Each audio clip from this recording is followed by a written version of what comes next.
and welcome to episode 15 of the Digital Access Show. My name's Narelle, and yes, I'm your host.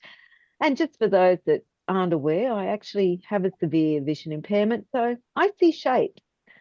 And what I wanted to do is look at an area this week that for me is very, very important, particularly with what's happening in Australia right now with the National Disability Royal Commission, the NDIS reviews, the all of the different reviews that are happening federally and state.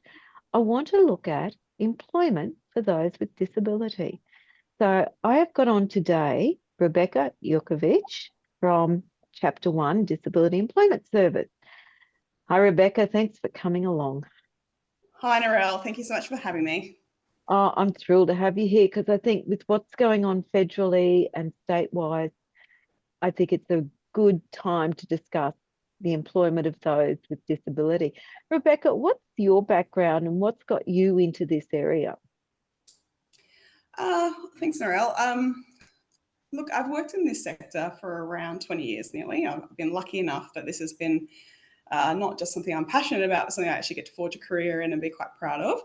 I've worked across a lot of different disability employment service providers in that time, and obviously more familiar nowadays. I've had a very personal experience as a caregiver for a family member who also had to utilise the NDIS.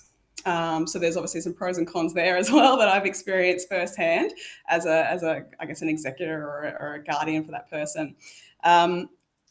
My main career working with people with disability is about trying to help them either re-enter the workforce or get their first job or career pathway, I guess. So a lot of time has been invested in that. And I think I've seen a lot of things over the years that have really been really positive.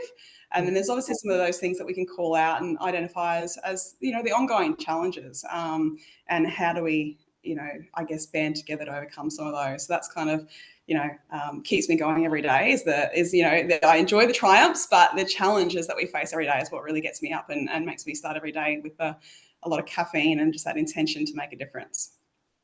So with that, when we think of disability employment, I know a lot of people would think of like Help Industries, the Endeavour Group. What are you really focusing on with disability employment? Are you looking at that sector, or what are you actually looking at? So we look at getting people with disability employed into the open market. So that's our key focus, not the supported employment opportunities. I have a firm belief that we shouldn't be retiring anybody for life. I think that was a term that a colleague of mine that you had on the show mentioned once before, that after his injury and recovery, he was told by the system around us, which was, he was given a DSP, and he was basically told, don't worry, so you don't have to work. Just put that to the side and go and enjoy your life. And it was such for him, and even my family member who went through her own journey with a brain trauma injury, it's such a numbing and fearful thing that they face at that point, because there are people, most of us get a lot from our careers. I know that, it's part of who I am, the job that I do, and I like to know that I'm contributing to my family financially, to my community, and to have that taken away without that being something you get a choice in. I know that my colleague championed that, and he now works at Chapter 1 as well. And I just think that nobody should be retired for life. And I don't believe that we should ever be saying to someone how much or how little they can contribute.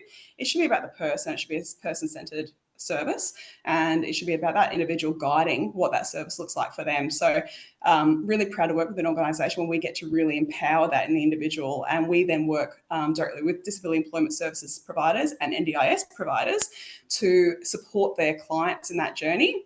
Our core focus is really around educating employers as well, because you can't help people with disability without getting employers to be allies in that process and actually be really positive and proactive in wanting to create a more inclusive workplace.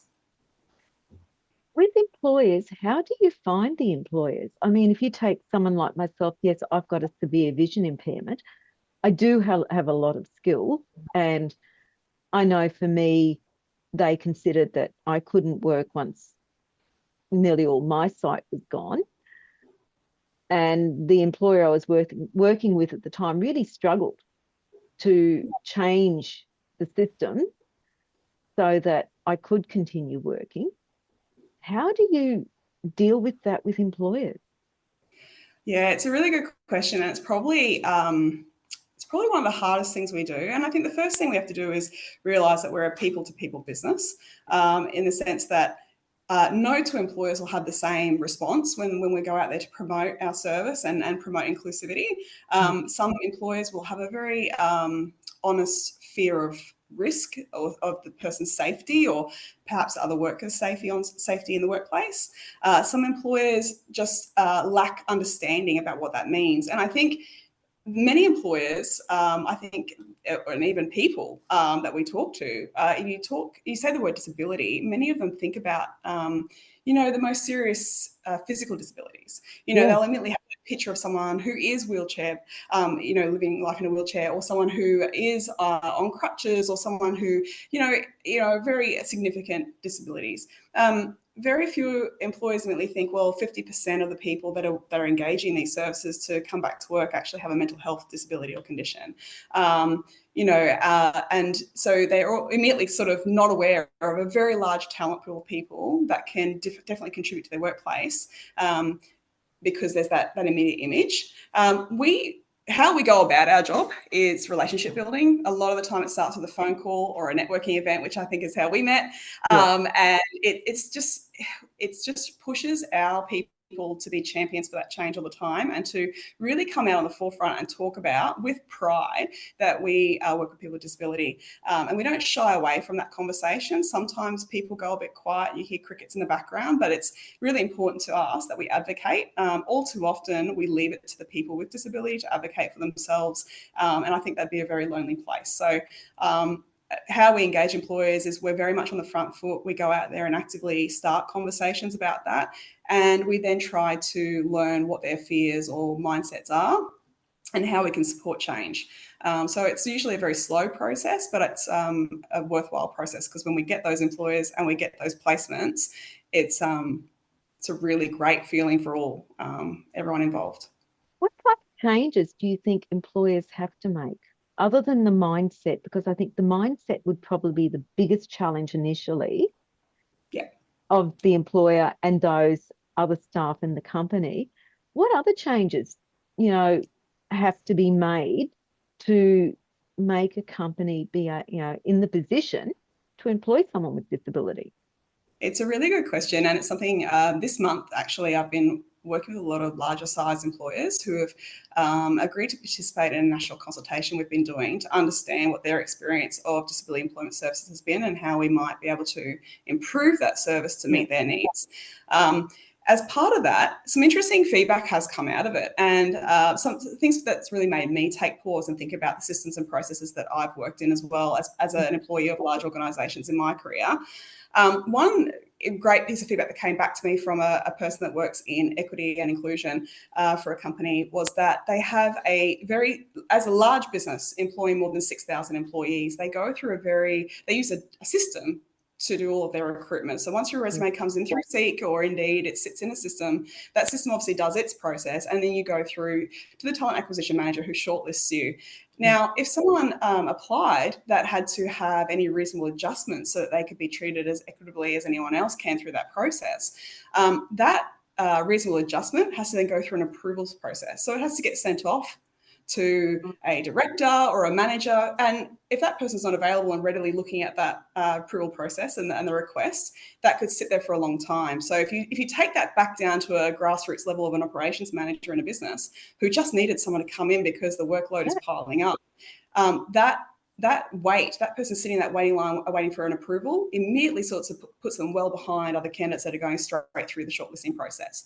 So it was something where that company acknowledged that's a major issue. But the ability to change that is going to take a lot of red tape cutting and a lot of time. And for you and I, it's probably something where we go, well, it shouldn't take that time. Let's just make that adjustment. But these are the sorts of things that create those impediments.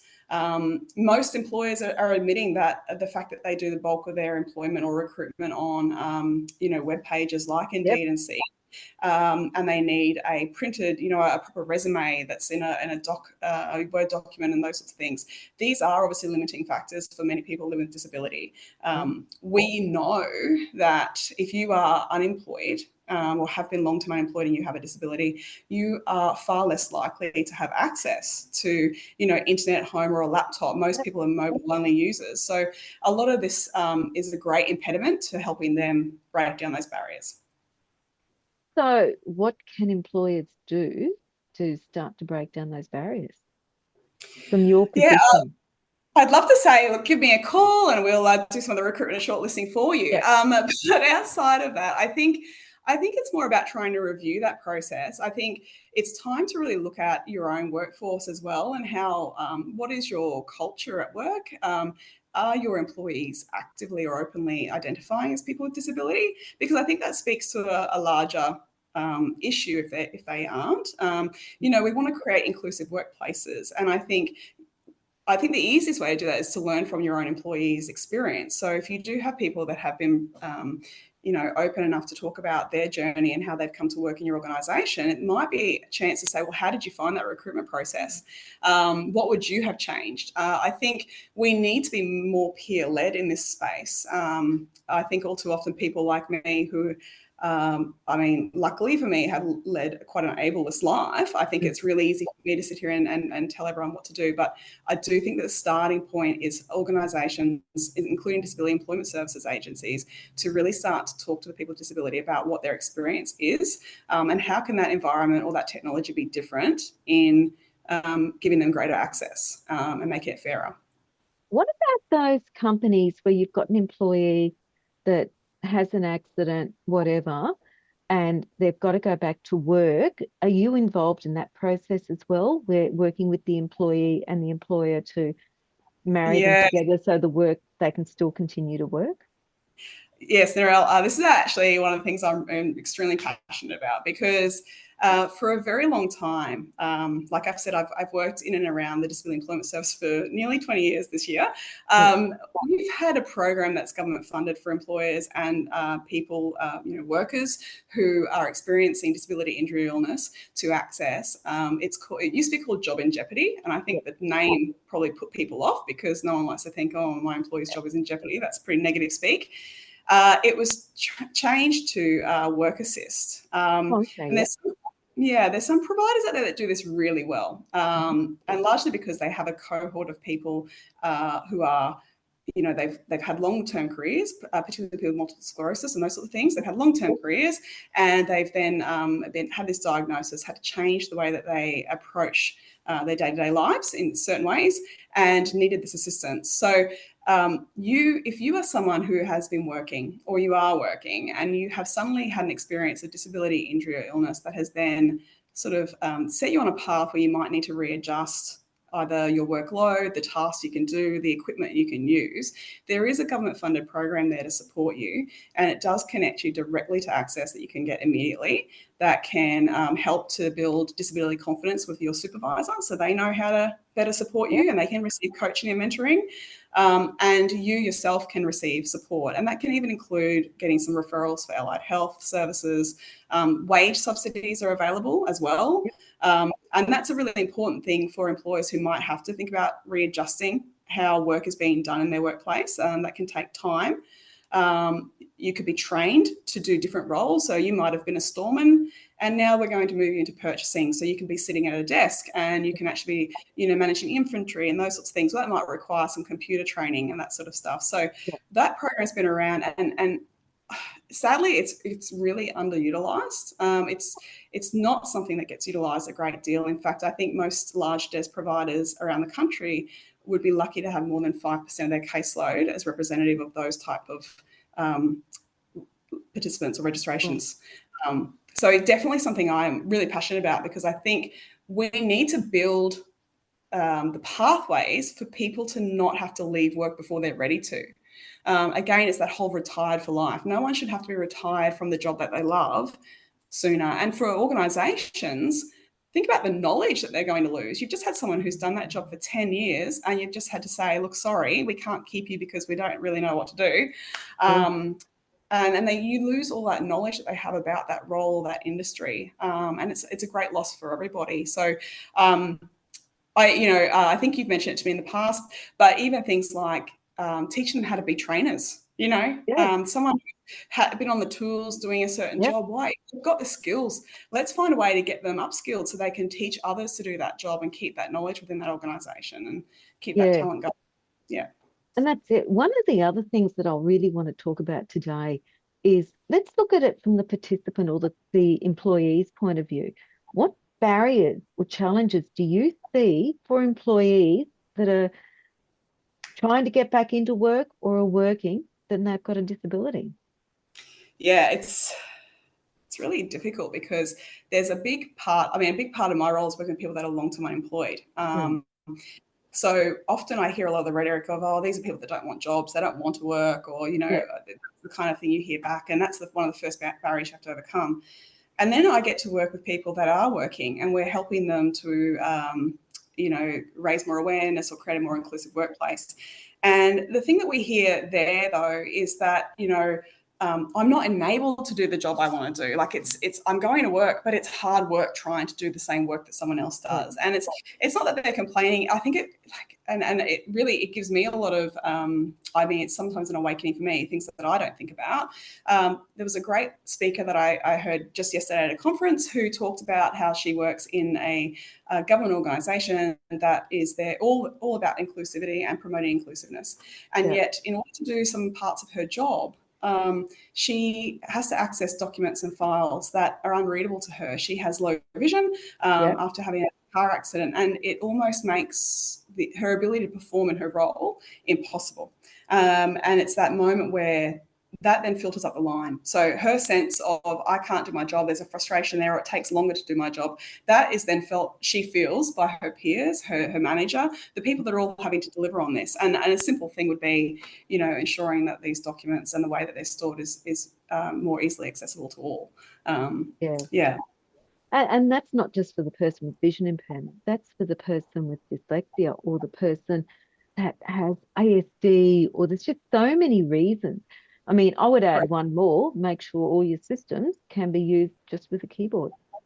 And that includes people with arthritis and RSI and carpal tunnel and all these different things where you may not be able to use them out, and vice versa.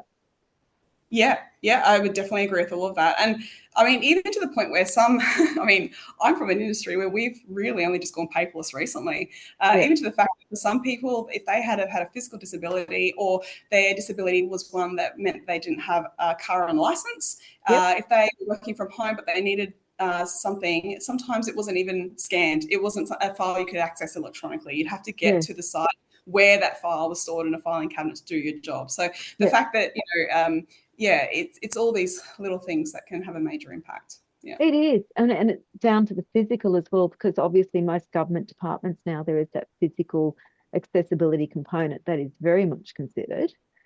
However, it could be as simple as, I remember when we moved into a new building in a previous job, and if you went to one kitchen, the hot water and cold water taps were in one position, the hot water at the back, the cold at the front. But if you went to the other sink in the kitchen, it was the complete opposite. Yes. And it's just these little things that do make the difference. And I think it's also people with disability themselves have to say, hey, I can do the job. Yes. I think, and that's something that starts, I think it even starts when people are at school, and I think it can start with education around even to their parents. I think sometimes parents start to feel quite helpless, and they start to, what I see, so I can only speak for what I've seen and experienced. What I see is that some parents probably get to the stage of where their son or daughter is 15 and living with disability, and they think, well, we can't hope for too much. And then that kind of filters down. I think the whole idea is that they don't want to get their hopes up, or they don't want to push or expect more, especially when the system can be so complex sometimes. Yep. Lots of support out there, but how do I access it is usually the problem. And I think that there's that frustration. So I think you end up with young people coming through their senior years going, well, I don't know that I can do that, and that's the rhetoric they start to hear. Why don't we aim for this? And even I'm sad to say that even in employment services, sometimes our goal is to get participants a job, not necessarily the right job or their career choice. Sometimes it's more about getting them a job. And sometimes that can be good because sometimes getting that job is the stepping stone that propels them further. But I'd even like to see that we start to build more belief in the fact that we can't be their limit, and we need to start to encourage them to think about what's possible and let them dream. And yes, sure, hope, I've heard a statement that hope can be the killer of joy. And sure, we might get our hopes up and we might get knocked back, but I think it's better to try. I agree. Rebbecca, I always ask for 3 takeaways at the end because I think what you've said today is just spot on. And I've got to admit, we've had a lot of discussion about this because I'm very passionate about this as well. I think there's no reason that a person can't do the job that they want to do and I will add with some changes at times. Obviously, I can't go and drive a car anymore, so I can't drive racing cars. However, I can find a job that I'm satisfied and I get that internal satisfaction where I'm contributing to my family, my life, the community, everything. And it's people with disability having to accept what they can't do with grace and find what they really gives them joy. And there's always something. But what takeaways can you give employers and the potential employees about this area of life? There's so many, and I have to narrow it down. I think the biggest thing for me, and I'd probably speak more first to providers like Chapter 1. I think the first thing we've actually got to do is realise that we work in a system that provides a service to people, a government drafted system that provides services to the community that is more health-based rather than social or person-based. And I think we are the difference. We need to bring that person-centric focus, and we need to make it more of a social support as opposed to, what someone can and can't do because the doctor said so. I think to employers out there, I do think that if you're not tapping into this talent pool, and I know I can see it for myself at Chapter 1, we're only a small team, and more than 50% of our team are people with disability, and we see how that has translated to greater innovation, greater morale. We are better at connecting with people in our community as well, and I think we get more community followers because of it. So I think if you're an employer out there and you haven't really managed to make your inroads yet, or look at your inclusivity, I think you're missing some amazing opportunities with innovation, retention of staff, loyalty, as well as bringing in more people in the community that will participate with your business because of it. And I think the other big part as a takeaway for me is wherever we can, I think we need to be, and this is all organisations, small, big, medium, large, government, private sector, I think we need to find the opportunities to listen to people with disability. We've slowly, I think slowly is the emphasis, we've slowly been doing it with people from different backgrounds and cultures and First Nations people and LGBTIQA plus people. I think we need to make sure that we don't underestimate that people with disability of all different disability types can come to the table and offer support and great advice as to how we can be more inclusive, and that it's got to be more peer-led. We've got to hear from them. Rebbecca, thank you. Thanks for your words of wisdom. I've really enjoyed our chat today. How can people contact you, Rebbecca? Oh, great question, Narelle. So I'm at Chapter 1. We are a Brisbane-based office, but we are nationally servicing, and you can always reach out to me anytime. It's just Rebbecca with 2 B's and 2 C's because I had to buy an extra consonant. So Rebbecca at chapter1employment.com.au. Otherwise, Narelle, feel free to share my number if anyone is interested in having a chat. Thank you. Thanks for your time today, Rebbecca. And that's the end of today's episode. Look, definitely contact Rebbecca if you know of any employers that would consider taking on a person with disability, because we are bloody good. Trust me. Great. And we have a lot of fun, and we want to work. Also, please like, share, subscribe, review. definitely. If you like what we're doing, if you want to find out more about digital accessibility, please contact me. I'm Narelle Gatti at dasat.com.au. We'd love to have a chat with you, and we'll see you next time. Bye bye.